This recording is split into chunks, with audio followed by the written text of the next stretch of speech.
Hello and welcome everyone to the International Mentoring Community Mentoring Lounge. Did I say that right today, Doug? Yeah.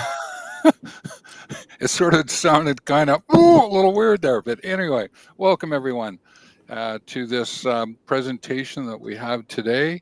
And what we're going to be doing is looking at mentoring mistakes you might be making and how to fix them.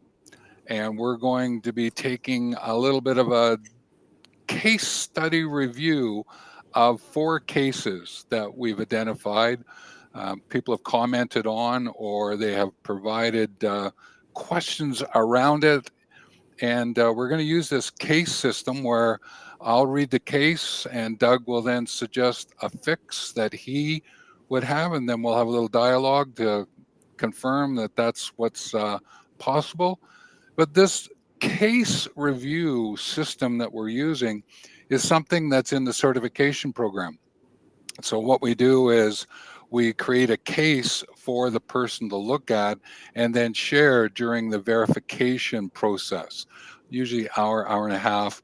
And what they do is they get to talk about the case through their lens as a mentor and explaining what they do. So this is sort of a hybrid version of it, if you wish, to be able to take a look at it. And we're going to welcome more of these cases. So if you have some, send them on in.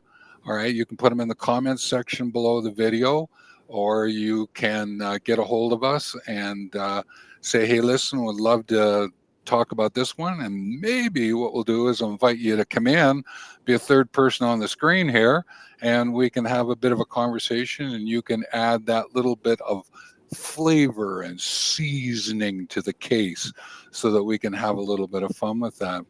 So that's where we're going today. And so we have the sense of this mentoring mistakes for learning, knowing, and deciding. And one of the keys is to keep in mind the bottom phrasing. Mistakes are learning moments. Let's take these opportunities to do that.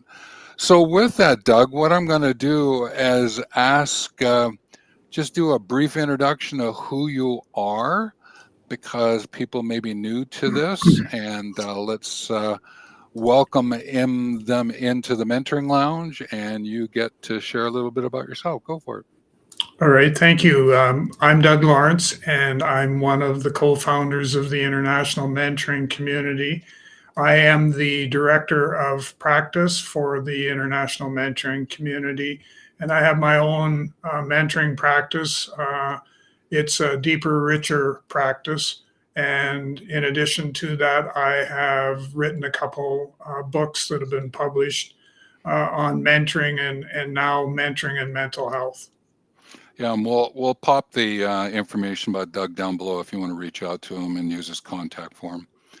So, as a brief introduction, Stephen Hobbs. I am the other co-founder, and I deal with the certification verification process to make sure that if you want that certificate of practice journey mentor, I'm the one who will be helping you, aside from probably doing direct mentoring of you to go through the process. That's more what Doug does.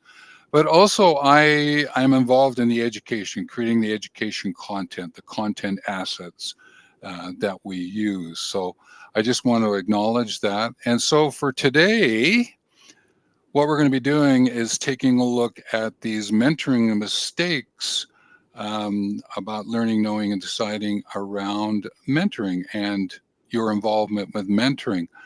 So what we're going to do is we're just going to read out the case and then have a suggested fix. So we're going to be starting with Doug. And Doug, you ready to go for your first one? I'm ready. Okay.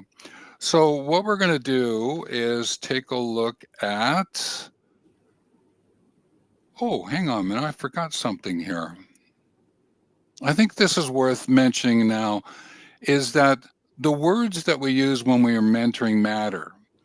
So if there are words in the case or in our suggested fix that don't quite make sense to you, pop into the the chat, ask us, or later on, ask us. But what we have to do is always remember is that whatever words we use, make sure you can define them and agree to them and move with using them so that you can repeat this. So again, if there's a word we use, you're going, I'm not sure if that's the correct word for the placement, or I don't understand it. Pop it wherever you want to and ask us a question, and we'll set this up for ourselves. Okay. So what we've got is our first case is an overemphasis on giving advice instead of listening. So the other thing I would encourage you to do is, if you don't have paper or pencil around, you can make some mental notes. But when you hear the case, what might go on in your mind about how you would mentor it, suggest it, and go along with what Doug has to say or I've got to say, and then we can again use the chat function to engage in the conversation. So what I'm going to do is read it, and because this sort of captures some of the words that people are using. So overemphasis on giving advice instead of listening, so you can pop that into your head. Many mentors feel that their primary role is to give advice based on their experiences. While sharing knowledge is important, too much advice giving can leave the mentee feeling unheard or overwhelmed. Mentoring is not about solving all of the mentee's problems for them. It's about guiding them to find their own solutions. So if this is the mistake that mentors are making, what would be some possible fixes to this, Doug? What would you want to bring to the foreground? One that seems to be fairly predominant that mentors struggle with is the aspect of not practicing active listening. So the listening and the hearing of what's the conversation is taking place. And so we barrel ahead and we don't give the opportunity to our mentee to be able to, number one, problem solve or critically think their way through things, but just as importantly, to be able to communicate the steps that they're going to take in order to be able to go through that. So, one of the active listening techniques that I like to talk about is the use of the Socratic method, or asking a series of questions to guide your mentee to a potential solution to the problem.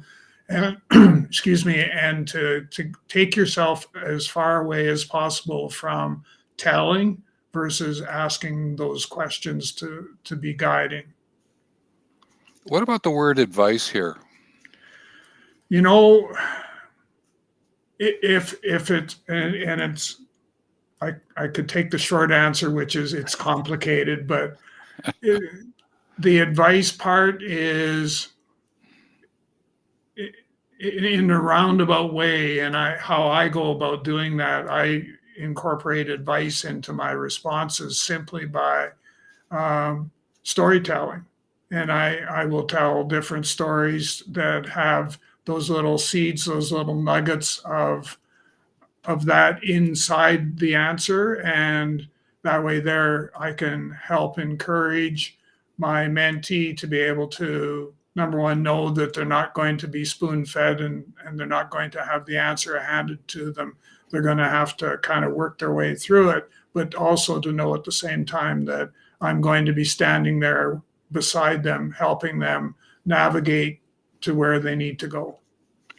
Yeah, I think over time, I have actually not used the word advice when I'm doing my mentoring. I'll use words like suggestions, considerations. I'll use that kind of languaging. I tend to feel as though advice leans more into counseling, and there's that fine line, and I just really don't like going up to that line. That's me, okay? I'm talking about me when I'm mentoring.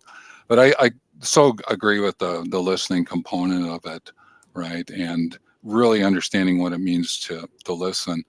I'm thinking it would probably be a great idea at some point in time to do a couple-hour workshop on listening as we see it, use it. And so I think what we can do is put that together at some point in time here in the next couple of months and bring it to the foreground. So is there anything else about this that I want to share? I think the word, and the person uses overemphasis, which would suggest that the mentor may be chatting, sharing more than the mentee. There's a, like, if you take a look at the teeter-totter, it's the mentor has got the mentee up and the shouting at them, talking to them. And I think we need to be really aware of overemphasis. I think what we need to do is find the collaboration. What was that word? Collaboration. There we go. Collaboration that would be that would fit a lot better here for what's going on. Thoughts? I actually had a young person that I was mentoring, and we spent about an hour together. And during that time frame, I think I probably talked for, excuse me, I talked for about 45 minutes to 45 to 50 minutes. And my mentee didn't say much at all. And so at the end, I kind of asked, what's going on? I'm doing all the talking. Are we gaining any ground or anything like that? And what I come to find out was that my storytelling and talking and that helped create a safe place for the individual to feel comfortable enough to go back into the workplace and to take some of the things that I had talked about and put them into practice. So that would be like an outlier example? Yeah. Yeah. Okay. Wonderful. Well, I think then what we'll do is, why don't we take a look at the next one, micromanaging or taking over the mentee's journey. Doug's going to read what people are sharing with us, and I'm going to share something. So with this particular one, micromanaging or taking over the mentee's journey, a common mistake that makes is that some of our mentors fall into the trap of micromanaging their mentees, dictating exactly what they should do and how they should do it. And this approach can stifle the mentee's autonomy and creativity, making them overly reliant on the mentor for direction. Mentoring should be about empowerment, not control. Yeah. There's a couple points here that I want to pick up on, and it's the words that people were using when they were bringing this case forward. And one of them is dictating, and the other one is empowerment. So let me share. In the communication strategy that I use, I am very aware of this notion of debate, discussion, dialogue. And often what happens is I hear people using what I will call debate language. They're getting into a debate and trying to hold on to something and not letting it go. And then what happens is the mentees then goes, well, I don't know if I want this kind of conversation. They drop off, lose a little interest. And then they start to go, well, are you trying to empower me, or are you trying to, what are you trying to do? And so I'm going to come back to that word empowerment. But if you go discussion, which is sort of the next one, I always remember that cuss is in the middle there, and cuss is to strike out with words or with hitting. And discussion sort of feels like you're being hit with things, right? And I go, I'm not quite sure I want to do it that way. So I found that dialogue, which is this sharing, which links back to the other one around listening and collaboration, and that is spending some time in that, going back and forth, meaning being shared, conversation being shared, so that what's actually happening is you're not empowering the person, the mentee, you're encouraging the mentee. And I like that word encouragement over empowerment. Some people might disagree. Oh, okay. But I really like encouragement because it has courage in there. And what you're attempting to do is get the mentee to have the courage to encourage, to go into action of courage, to be able to show that collaborative way of being with you so that you can really, to Doug's point earlier, deeper, richer conversation can start to unfold here. And that's what I think is really important. And the last little bit is there's a phrasing, tackle this situation. Okay.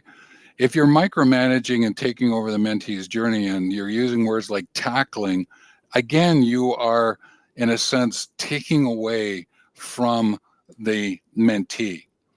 And therefore, micromanaging, taking over, while it's easy to slip into because you're, as a mentor, you're coming, well, I really want to share this. I really want to share this. I really want to share this.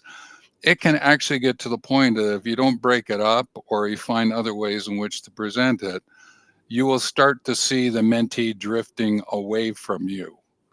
And that is going to take away from the encouragement that needs to happen, the collaboration that's need to happen. So that's what I wanted to bring forward because of what was written to us and around the case.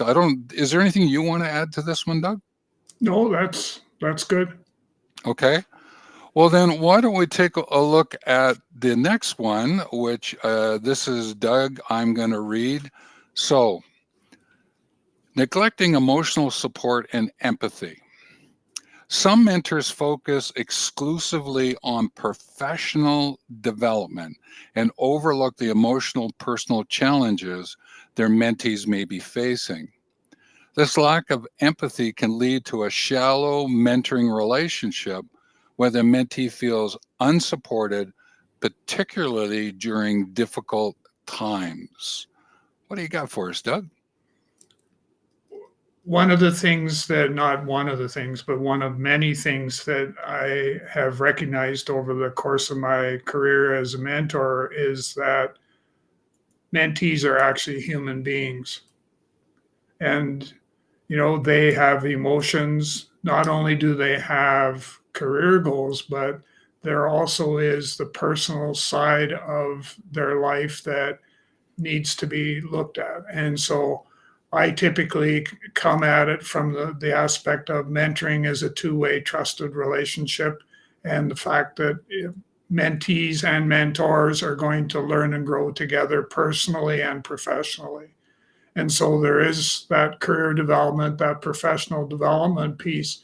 But what we seem to have forgotten along the way was their personal growth, the aspect of how do we manage or how do we support the emotions that they're going through, being able to deal with the situation. And there's so much stuff going on today that people who are in those type of mentoring relationships, that they need that additional support to be able to navigate, from a personal.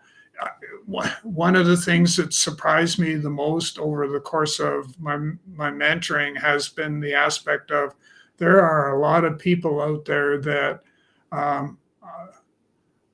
have issues with not being able to support other people and not being able to support themselves as they go through. So there's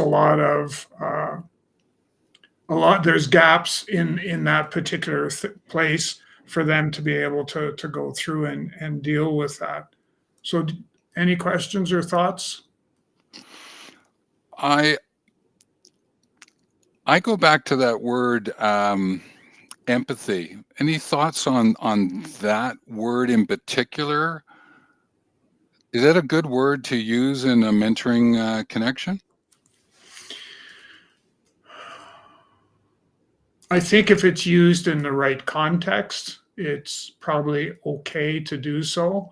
But if you're not somebody who is strong in being able to, number one, understand, number two, being able to put into practice empathy, then you may sometimes be doing more harm than good. Yeah, and I bring it up just simply because of empathy is like one of the emotional quotient components, the 5 there. But what we do is we can slip into being compassionate when sometimes it would be better to be empathetic. And I just wanted to bring that to the foreground so that you as a mentor, if you're unclear about what those mean, then go learn about it or ask us. We'll help out. And the quickest response I can give, okay, is compassionate is you get down in the hole with the person. Empathetic is you're outside of the hole, helping them get out of the hole kind of idea. It's not the best metaphor, all right, but it gives you something to work from as you're interacting. Thoughts about that aspect of it, because that was in the a lot of the asks. I actually, I like how you've described that, and I think it makes more sense if I listen to that versus what we've been talking about before that about empathy. So, um, and I know that the emotional support and the empathy piece certainly plays a large part in the mental health and mentoring piece as well, that people need to understand. They need to be able to kind of wrap their head around what does that mean, and how do I take us from where we are today to get us to where we want to be tomorrow. Yeah, and this one, I believe, and Doug knows this for sure because of the work he's doing around mentoring. There's a lot more effort, a lot more understanding has to be found in the community, even in how we learn to be human. Being human is really understanding this because there's a lot of persons who are still hurt out there or looking for assistance, looking for mentors to help with some of this. And they may not actually state it this way, but that's what they're looking for. And I know even from the older's perspective that I'm interacting with, this one is popping up more and more for me. And so I'm paying a little bit more attention to that. So should we go on to the next one? Yes, we can. That would Okay. be, sorry, go ahead. Yep. Go for it. That's failing to adapt to the mentee's learning style. Is that the one that you'd like us to take a look at now? Or, yeah, well, I had inconsistent, unreliable communication, but you know what? I think yours is actually better. So let's do that one. Okay, so the failing to adapt to the mentee's learning style. The common mistake that we see is that every mentee is unique with different learning styles and needs. Some mentors, however, fail to adapt their mentoring approach to fit the individual, assuming that what worked for one person will work for everyone. This can lead to frustration and a lack of progress if the mentee doesn't connect with the mentor's approach. Yeah. Now, I lean into this one simply because most of my studies at university, I ended up getting a doctorate in adult education, and I always poked around in learning because I was making a distinction between educating and learning. And I kept going, okay, well, how do we learn? And as I got into really understanding more deeply mentoring, I really started to figure out, oh, hang on, learning. There's a lot more to learning here than I sometimes gave myself credit for knowing. And that took me down all those personability assessments, right, that are available to us, the Enneagram, DISC, True Colors. There's lots and lots of different ones that are out there. Well, what it did was it brought me back to, okay, very quickly, is visual auditory kinesthetic, which came out of the neurolinguistics programming world. So again, that's something you can learn, look up if you want to get into it more. But from a visual auditory kinesthetic, visual is what you see, auditory what you hear, kinesthetic is what you're getting involved with. So one of the things that I had to remember as a mentor is that I tend to be quite visual to kinesthetic to auditory. And sometimes I would present that way. Oh, can you see what I'm talking about? Rather than, are you hearing what I'm sharing? Does this make sense to your sound? Are you hearing it?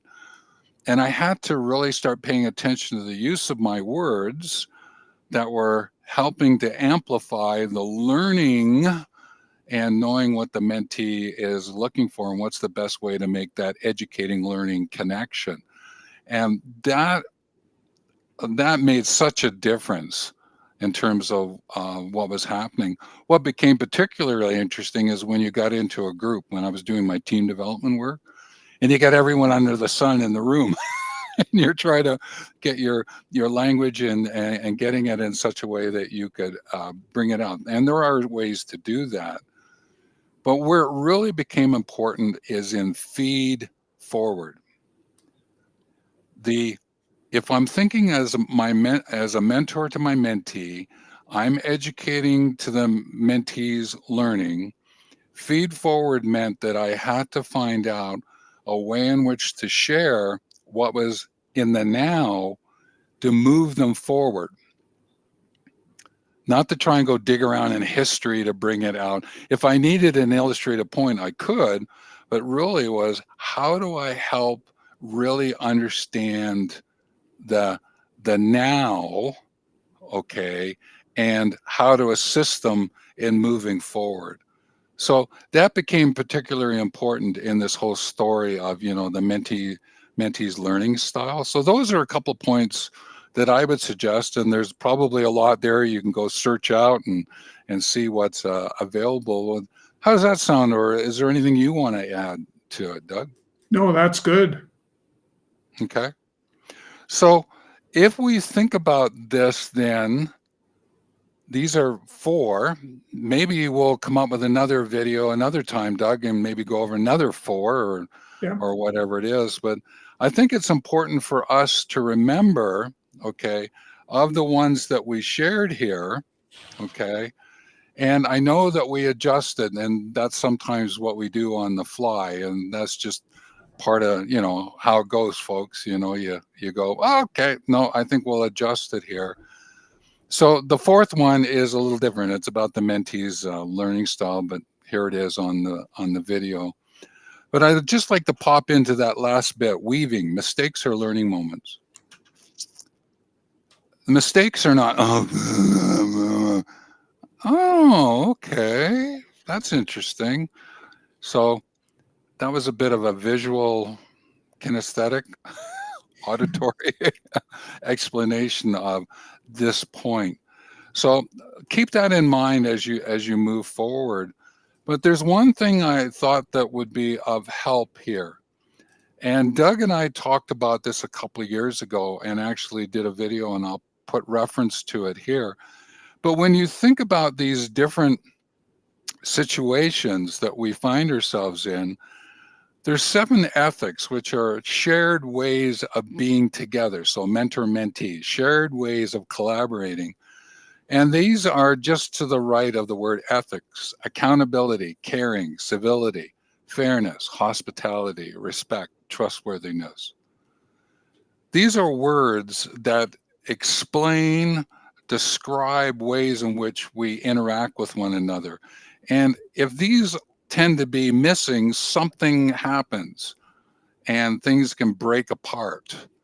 If you're not fulfilling your accountability, catches up to you. If you're not being kind, caring, catches up to you. If you're not being civil and you're going, right, and you're not being fair with one another, in terms of sharing what's going on, hospitality, you're not sort of taking care. You got to take care of each other or those who are about to arrive.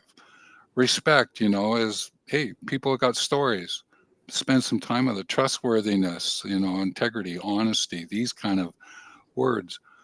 And if you take a look at those 7 ethics and you go, okay, an overemphasis on giving advice instead of listening, which of these 7 ethics is sort of blinking like a neon sign that is falling apart? Do you have any thought on that one, Doug? Which one of those ethics is falling apart for that overemphasis one? What do you think?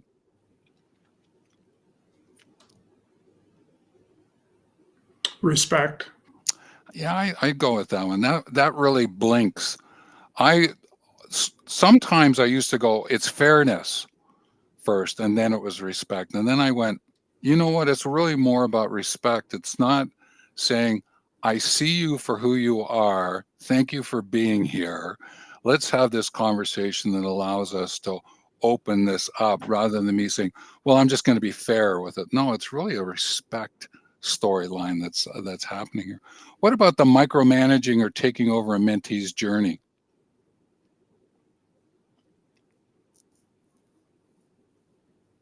There's an element of accountability in there. And caring. Yeah. I actually would even slip a little civility in here, right? Yeah. Community citizenship is taking over someone's life, right? There's a caring and accountability as you're not fulfilling your component. I think it's caring. That's the one that I lean into for this one. Mhm. So, what do you think? Which Yeah. one would you No, lean? I Caring? agree. Okay. Yeah. All right. Neglecting emotional support and empathy. What's happening here?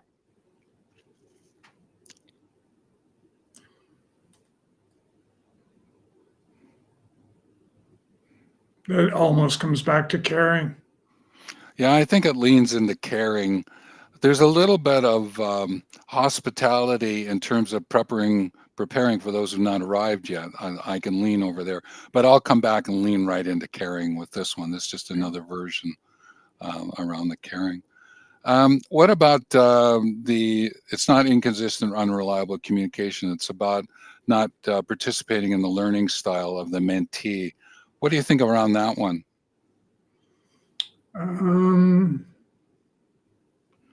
There's a bit of there's definitely respect in that. Yeah, respect would be, I think, my number one. Yeah, go respect. Also fairness in terms of not being fair because it's not being collaborative. You got to let that mentee get in there and get going. So I would actually lean into fairness on that one. Okay. Yeah. Now, having said that, one of the things in a video that we shot, and here's just an image of it, and hope it doesn't, no, it's not going to play. This is an image of it, and we could play it, but it's like 30 minutes long. We'll put a link to it down below in the comments section so that you can grab it. But it goes into a little bit more detail in terms of the 7 ethics. And so you can do some follow-up on that one. So look down below for the link to that one. Okay. So what this is doing is it's bringing to the foreground these 4 cases. All right. And if you want to submit others, please do. And that would be really wonderful. And I would certainly encourage you to subscribe to mentor practices into the community. All right. And also to think through what's possible for you. Let me just get this slide up. There we go. There are lots of videos available on the channel, and the ones that are recommended to you right now, give them a look. Take care. So up on the screen should have popped some videos if we've set this all up correctly in terms of preparing everything. So I just wanted to acknowledge that.